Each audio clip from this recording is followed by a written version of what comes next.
we had the viewership figures for Ronda Rousey and Gina Carano. I'm going to venture to guess you at least saw this 17-second fight at some point over the last couple of days. I pretty much watched the entire event, actually. It was like the one combat sports thing I did make time to watch. Wow. On my trip. Yeah. And this was playing at the resort you were at the resort bar. They have a sports bar there. And I guess like the only person to really ask for it was this guy who was like this jiu-jitsu coach. And so it was like me, my friend who also happened to train, and then this jiu-jitsu coach. And it was the three of us, and he specifically requested if he could cast the fight from his phone onto one of the screens. Oh, you had to cast it. That's awesome. Yeah. And we had a great time, the three of us. Like it just watching like this, this card. Was the feed good? Did it perfect? Oh, that was excellent. Wow. Yeah. Well, of course the main event lasted all of 17 seconds. So Netflix and Most Valuable Promotions put out their press release on Tuesday, touting the fact that the main card, so this would have been starting at 9 p.m. Eastern, averaged 12.4 million viewers. That's a worldwide figure, peaking at nearly 17 million viewers.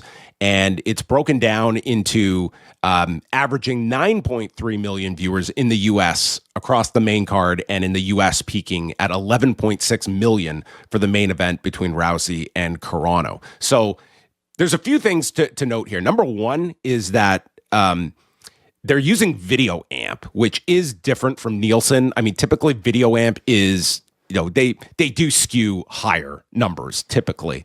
The other thing is that this is a live plus 1 day number. So this is incorporating, unlike when we talk about Nielsen numbers, where typically when we talk about the weekly numbers, it is for the live window, and it will include several hours after the fact, but not like a period like that. So that is, a lot of people are comparing this now to the Fox debut UFC had back in 2011, which had previously been the most watched fight. But it's very hard to compare. That one, the number that everyone cites for Velasquez and Junior Dos Santos is 8.8 million viewers, which was the Fox number. But a lot of people have omitted in their coverage here that fight was also simulcast on Fox Deportes, and the total number would be 9,566,000 viewers. And again, that was a live number, and that's a U.S. only number as well, obviously, for the UFC's debut. And that was also a very short fight, which was still much longer than this fight. In both instances, had the fights gone longer, the numbers would have been that much bigger had the fights lasted longer. But here we have, the two most watched fights in U.S. history that were all under 90 seconds as well. So, beyond that, they did announce the fact that it did a $2.2 million gate, and Nikisa Bedarian has stated that they sold 11,300 tickets, which the WrestleTix number, the last one we saw, was just under 15,000. So, I mean, that sounds probably like a pretty legit paid number that they had, and the rest being comps and such that WrestleTix does account for as well. So, it was still a very good number. And the big question now is I think like this number would certainly suggest that Netflix would be very happy with this number. For whatever reason, this wasn't included in their weekly charts, but it would have been it would have been like right underneath like the roast of Kevin Hart, which was the number one TV show of the week. So I guess the question, Wei, is like, do you like, if you throw out Ronda Rousey not being a part of this, like, do you think like this number will be enough that MVP is going to get an opportunity to promote another MMA event on Netflix? I think the answer is yes. Even without Ronda, who is the key component of it all, I think for Netflix, I mean, seeing these results, it's worth taking a chance. Like for them, what is exactly the risk? At worst, you like, even, I don't know, like what would be considered a success for them? Would half these numbers be considered a success for a Netflix live event? I would suggest maybe like if you could get Gina to come back, maybe there's some interest there, maybe another name from the past. So today, Nikisa Bedarian was stating they were talking about Holly Holm, and that there's the obvious, like, that would be ideal. Her and Ronda Rousey, certainly, like, writes itself, but Ronda's probably not an option. And Ronda, why would you come back to do that? I think for Ronda, I think she looked like this was my boneyard match. Like I got the happy storybook ending, and that's it. I'm done. So yeah, and she would not get that happy storybook ending against Holly Holm. So Nikisa Bidarian was stating, a big fight for Holly Holm, Gina Carano, and I was like, oh my god, dude, I'm curious to see like what Gina would command. I think there would be some interest, but my God, this would be like Gina Carano fighting a Mack truck. I mean, I don't know. I didn't watch that fight and think, oh, if only Gina could have done this. I was like, I don't think Gina had many options at her disposal. And I think, fighting Holly Holm, who is the most decorated female boxer to cross over. I mean, Gina's saying, if only I had a striker. Well, you will have a striker. I believe this fight would just be a massacre of Gina Carano. Yes, but the fight is not catered to people who I think the way you do. The fight is catered to people who maybe strictly think about like the ideals of these people in their primes, and they think about what if. As long as there's the question of what if, I mean, I think people might want to pay attention to it. I mean, I also think you don't have to necessarily just limit yourself to MMA. Like you're talking about like a Jake Paul world, of like matchmaking here.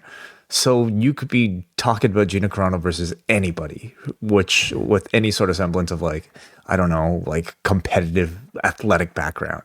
And maybe they might be able to elicit some interest. It could be Jake Paul versus Gina Carano. That's the match I would make. Jake Paul versus Gina Carano. Yeah. Mm-hmm. Well, I will say if Gina Carano fights Holly Holm, based on my expectation that it would be a brutal knockout, we could confirm that Gina Carano will be anti-woke. My goodness. Okay. Anyway, I think like this, this was a tremendous number that they drew overall, and I think it's a guarantee that Netflix will at least try this again. But that's going to be the question. It's like I don't think Netflix is ever going to be at the stage where they just want to be putting on fights. Like they want big deals. And I'm sure like Ronda Rousey deserves the most credit for this number. And I'm sure Netflix knows that. And deep down, I think MVP knows that as well. So it's going to be like, what are the existing parts? What can they command? Like, yes, you have a Francis Ngannou, but you have no opponents for him. You have like Mike Perry and Nate Diaz. I mean, they seem to believe like that's a marquee rematch. And listen, maybe there is more juice to squeeze out of Nate Diaz, and maybe I'm the wrong person because I do not want to see that fight again. And I don't know how much interest that would really generate. I don't know if there's anything that they can promote without Ronda Rousey that's going to come near this one. But maybe this is not going to be the expectation for every card that they promote. Yeah. I don't think you're going to be touching this number really with anything other than this is going to be tough. Yeah. But like, again, can you put on a card to at least like achieve a result that might be considered a success? I think it's still possible. And I think a Diaz brother is at least one of the bigger keys to it. Like at least amongst my very small group, Nate is still a big draw, and he's still got that like incredible superstar appeal about him that makes you maybe, regardless of like like his recent record or maybe even how he looked in this fight, he's got the appeal of somebody that you want to cheer for, that you want to see win, that you want to see just like on screen fighting.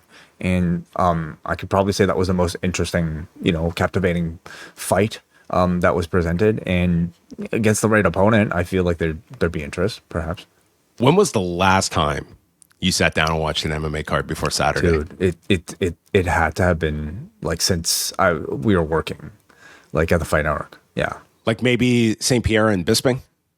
Was that the last one we? What you and I watched together with a group? We did watch McGregor and Floyd Mayweather. I think you were there for that. I mean, does that count? That's not MMA. It's boxing, so yeah. Okay. I guess yeah. I mean, I almost forgot like how much fun it is to watch MMA like at a bar with a bunch of people. Yeah, you're not. Are you going to come back for the White House card in a few weeks? I'm not sure. Remind yourself all the reasons why you stopped watching MMA.